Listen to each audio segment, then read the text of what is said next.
Welcome to Learn TV. This is why you need to know about Paella, a Spanish star. Hi everyone, let's talk about something really special, something amazing. We're going to explore the world of Paella. Now, Paella isn't just a meal you quickly make on a Tuesday night. Oh no, it's like a party on a plate, a real taste of Spain. It's like sunshine, it's full of flavor, it's about friends and family all together. When you see a paella, with all its bright colors and amazing smells, you just know you're going to love it.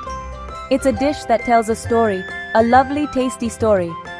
This amazing dish, this king of Spanish meals, comes from a place called Valencia. It's right there on the sunny east coast of Spain. Picture fields of rice, nice and green, spreading out. That's where paella started, with the farmers and the workers. It started as a simple lunch, cooked over an open wood fire in the fields.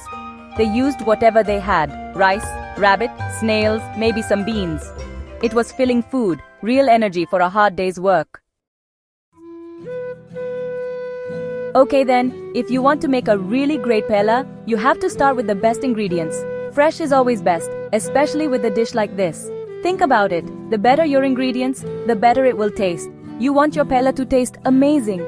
So take a little time to find good quality things. Now let's talk about the most important part, the rice.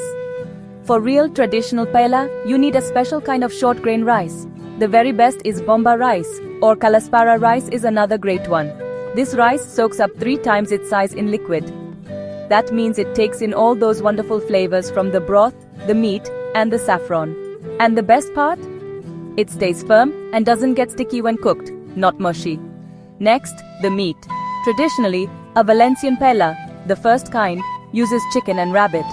These meats are just wonderful in paella. The chicken, usually on the bone, gets nice and soft. The rabbit adds a really special, slightly different taste that's just yummy. Okay, let's talk about the special things, the secret ingredients that make paella taste so good. First up, and this is a big one, is saffron. Oh, saffron. It's that lovely special spice that gives paella its famous golden yellow color. But it's not just about how it looks, the taste is amazing. It's got a special, slightly sweet, earthy taste that you just can't get from anything else.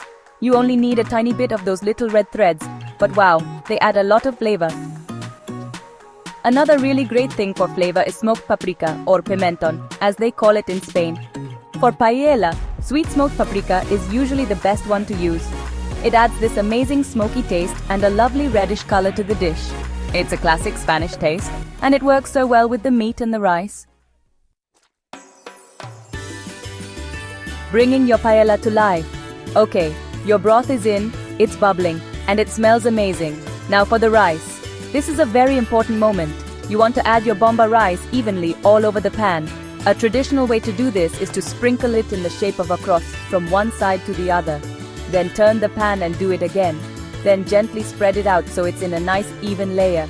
And here's a big tip. From now on, try not to stir the rice too much, or even better, not at all. This is very important for getting that perfect feel and that crispy bottom later. Now, add your saffron.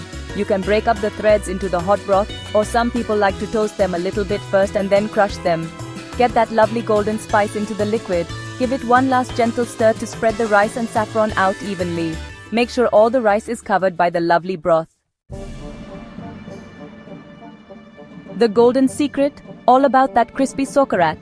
Now, let's talk about something really special, the part that paella experts get really excited about. It's called the socarrat. What is socarrat, you ask?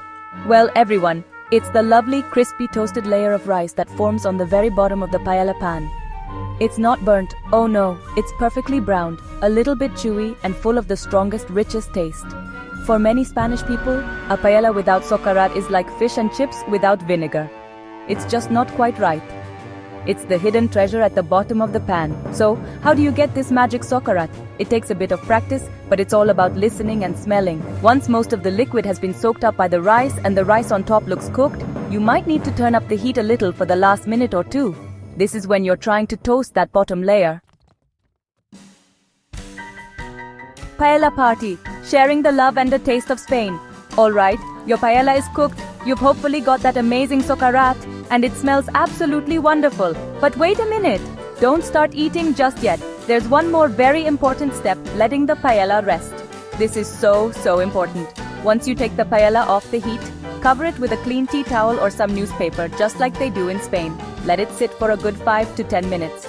This lets the tastes mix together wonderfully, to settle down and become even more yummy. The steam also helps to finish cooking the rice perfectly. Be patient everyone, it's worth it. Now for the best part, serving it up. Paella is usually brought to the table right in the pan it was cooked in. It's a wonderful sight. All those colors and how it feels.